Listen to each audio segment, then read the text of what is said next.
আসসালামু আলাইকুম এভরিওয়ান, কেমন আছেন আপনারা? আশা করি সবাই ভালো আছেন।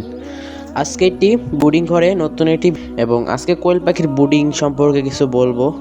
এবং অনেক ভাইরা আছে আমার প্রশ্ন করে থাকেন আমার কাছে যে কোয়েল পাখির বুডিংয়ে বাচ্চা মারা যায় ভাইয়া, অতিরিক্ত বাচ্চা মারা যায়, কেন বাচ্চা মারা যায় এটা আজকে বিস্তারিত ভিডিওতে আমি বলবো। এবং কোয়েল পাখি বুডিংয়ে মারা যাওয়ার বেশ কয়টা কারণ আছে। সেটা হলো, প্রথমত কারণ হলো আপনার লাইটের হিটটা। আপনার গরমকালে দেখা যাচ্ছে অনেক ভাইরা আছে 15 দিন পর্যন্ত হিট দেয়। এটা হলো সবচেয়ে মেন ভুল, কারণটা এই গরমকালে অতিরিক্ত হিট দেওয়ার কারণে বাচ্চাগুলো মারা যায়। এবং আরেকটা কারণ আছে শীতকালে ভাইরা মনে করেন যে গরমকালে যে ফার্মিংরা ভিডিও করে ওরা বলে থাকে যে 8 দিনে হিট দিতে হবে। অনেক ভাইরা আছে শীতকালে 8 দিনে হিট দিয়ে থাকে, তার কারণেও কিন্তু বাচ্চা মারা যায়। এবং লিটার ম্যানেজমেন্টের কারণেও বাচ্চা মারা যায় এবং পানিতে ডুবে বাচ্চা মারা যায়।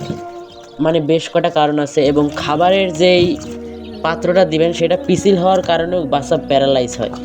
তো এটা হলো আর কারণ। এবং অনেক ভাইরা আছে পেপার দেয়। আমি এখানে কাপড় দিছি এবং একটা সালার বস্তা দিছি। আর এই দেখেন কোয়েল পাখি ধরে দেখায় আপনাদের।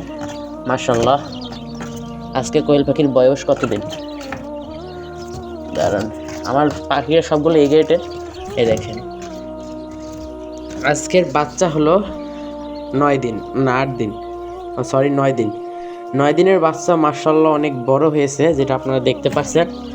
এবং আলহামদুলিল্লাহ আমি এখানে একটা লাইট দেওয়ার ব্যবস্থা লাইট দেওয়ার চেষ্টা করছি, সাদা লাইট, যেহেতু 9 দিন।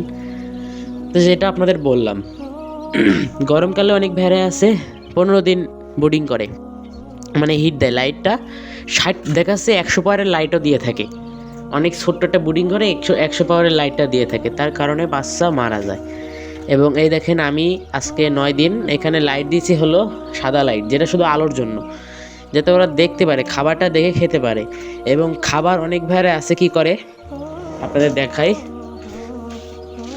ছোট বাচ্চাকে এই যে এই খাবারটা দেয়, গুঁড়া না করে খাবারটা দেয়, তার কারণে বাচ্চা গলার ভিতরে আটকে মারা যায়। তার কারণে বাচ্চা মারা যায়। এই দেখেন এইভাবে গুঁড়া করে দিবেন। ব্লেন্ডার যদি থাকে বাড়িতে তাহলে তো ভালোই, আর না হলে পানি দিয়ে গুঁড়া করতে পারবেন, ভিজিয়ে রেখে তারপরে হাত দিয়ে ডলা দিলেই সুন্দরভাবে গুঁড়া হয়ে যাবে।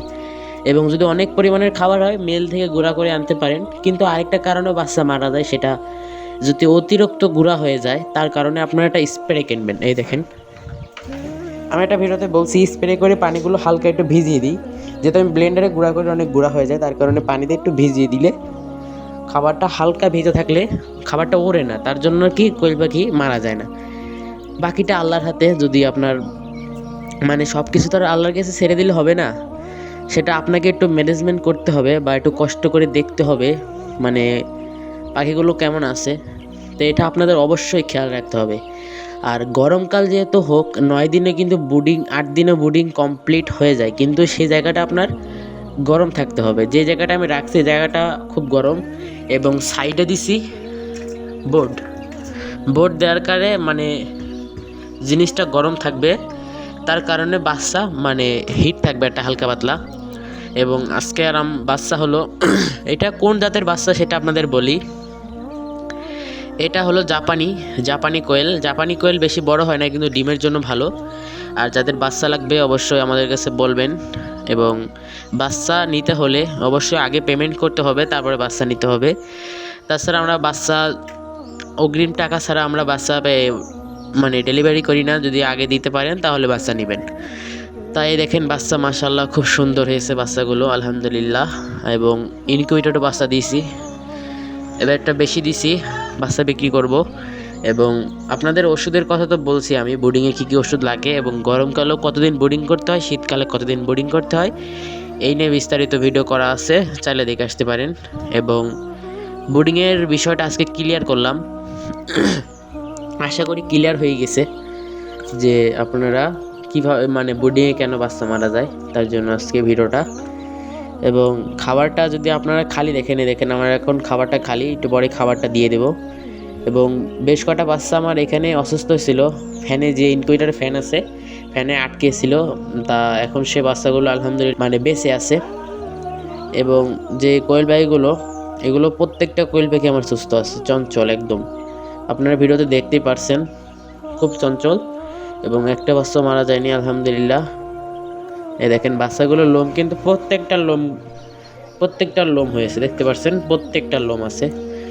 এখন প্রত্যেকটার পালক গজিয়েছে আলহামদুলিল্লাহ। এবং খাবারটা আমি এটা দিছিলাম আমান খাবার এবং নারিশ খাবারটা কিনে আনছি। অবশ্যই নারিশ খাবারটা খাওয়ানোর চেষ্টা করবেন এবং আর কি খাওয়ানোর চেষ্টা করবেন ভালো ভালো খাবারের ম্যানেজমেন্টটা ভালো রাখবেন, ওষুধটা নিয়মিত খাওয়াবেন, তাহলে ইনশাআল্লাহ। আর বাকিটা আল্লাহর হাতে, যদি আল্লাহ যদি বাঁচিয়ে রাখে তাহলে থাকবে। এইটাই হলো আজকের বুডিং নিয়ম, যে বুডিংয়ে বাচ্চা মারা যাবে না। তা ভিডিওটা আজকে এ পর্যন্তই। ভালো থাকবেন সবাই, আল্লাহ হাফেজ।